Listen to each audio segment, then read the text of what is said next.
ഉൽപ്പത്തി പുസ്തകം 28 അധ്യായം. അനന്തരം ഇസഹാക്ക് യാക്കോബിനെ വിളിച്ച് അവനെ അനുഗ്രഹിച്ചു. അവനോട് ആജ്ഞാപിച്ചു പറഞ്ഞത്: നീ കനാന്യ സ്ത്രീകളിൽ നിന്നും ഭാര്യയെ എടുക്കരുത്. പുറപ്പെട്ട് പദ്ദൻ അരാമിൽ നിന്റെ അമ്മയുടെ അപ്പനായ ബെഥൂവേലിന്റെ വീട്ടിൽ ചെന്ന് നിന്റെ അമ്മയുടെ സഹോദരനായ ലാബാന്റെ പുത്രിമാരിൽ നിന്ന് നിനക്ക് ഒരു ഭാര്യയെ എടുക്കുക. സർവശക്തനായ ദൈവം നിന്നെ അനുഗ്രഹിക്കുകയും നീ ജനസമൂഹമായി തീരത്തക്കവണ്ണം നിന്നെ സന്താന പുഷ്ടിയുള്ളവനാക്കി പെരുക്കുകയും ദൈവം അബ്രഹാമിന് കൊടുത്തതും നീ പരദേശിയായി പാർക്കുന്നതുമായ ദേശം നീ കൈവശമാക്കേണ്ടതിന് അബ്രഹാമിന്റെ അനുഗ്രഹം നിനക്കും നിന്റെ സന്തതിക്കും തരികയും ചെയ്യുമാറാകട്ടെ. അങ്ങനെ ഇസഹാക്ക് യാക്കോബിനെ പറഞ്ഞയച്ചു. അവൻ പദ്ദൻ അരാമ്യനായ ബെഥൂവേലിന്റെ മകനും യാക്കോബിന്റെയും ഏശാവിന്റെയും അമ്മയായ റിബേക്കയുടെ സഹോദരനുമായ ലാബാന്റെ അടുക്കൽ പോയി.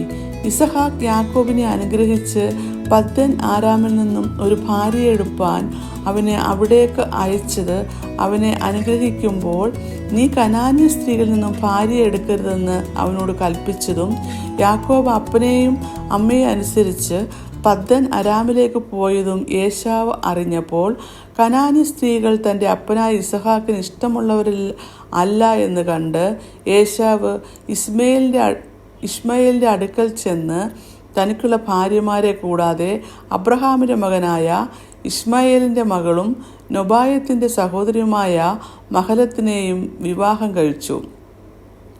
എന്നാൽ യാക്കോബ് ബേർശെബയിൽ നിന്ന് പുറപ്പെട്ട് ഹാരാനിലേക്ക് പോയി.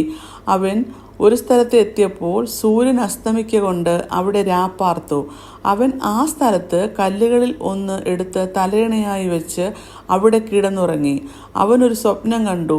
ഇതാ ഭൂമിയിൽ വെച്ചിരിക്കുന്ന ഒരു കോവേണി, അതിൻ്റെ തല സ്വർഗത്തോളം എത്തിയിരുന്നു. ദൈവത്തിൻ്റെ ദൂതന്മാർ അതിന്മേൽ കൂടി കയറുകയും ഇറങ്ങുകയുമായിരുന്നു.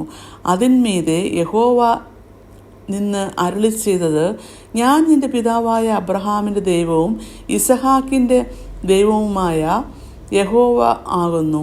നീ കിടക്കുന്ന ഭൂമിയെ ഞാൻ നിനക്കും നിന്റെ സന്തതിക്കും തരും. നിന്റെ സന്തതി ഭൂമിയിലെ പൊടി പോലെയാകും. നീ പടിഞ്ഞാറോട്ടും കിഴക്കോട്ടും വടക്കോട്ടും തെക്കോട്ടും പരക്കും.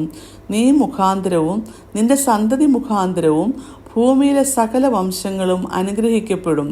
ഇതാ, ഞാൻ നിന്നോടു കൂടെയുണ്ട്.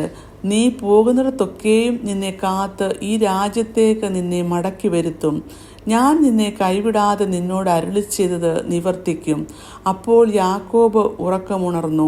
യഹോവ ഈ സ്ഥലത്തുണ്ട് സത്യം, ഞാനോ അത് അറിഞ്ഞില്ല എന്ന് പറഞ്ഞു. അവൻ ഭയപ്പെട്ടു. ഈ സ്ഥലം എത്ര ഭയങ്കരം! ഇത് ദൈവത്തിൻ്റെ ആലയമല്ലാതെ മറ്റൊന്നുമല്ല. ഇത് സ്വർഗത്തിൻ്റെ വാതിൽ തന്നെ എന്ന് പറഞ്ഞു. യാക്കോബ് അതികാലത്തെ എഴുന്നേറ്റ് തലയണയായി വെച്ചിരുന്ന കല്ല് എടുത്ത് തൂണായി നിർത്തി അതിന്മേൽ എണ്ണ ഒഴിച്ചു. അവൻ ആ സ്ഥലത്തിന് ബഥേൽ എന്ന് പേർ വിളിച്ചു. ആദ്യം ആ പട്ടണത്തിന് ലൂസ് എന്ന് പേരായിരുന്നു.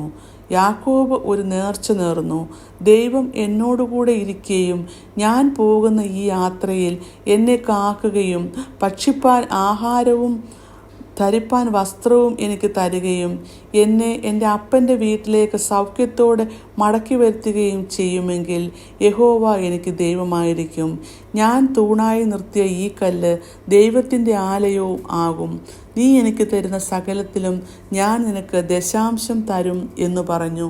ഇങ്ങനെ 28 അധ്യായം അവസാനിക്കുന്നു.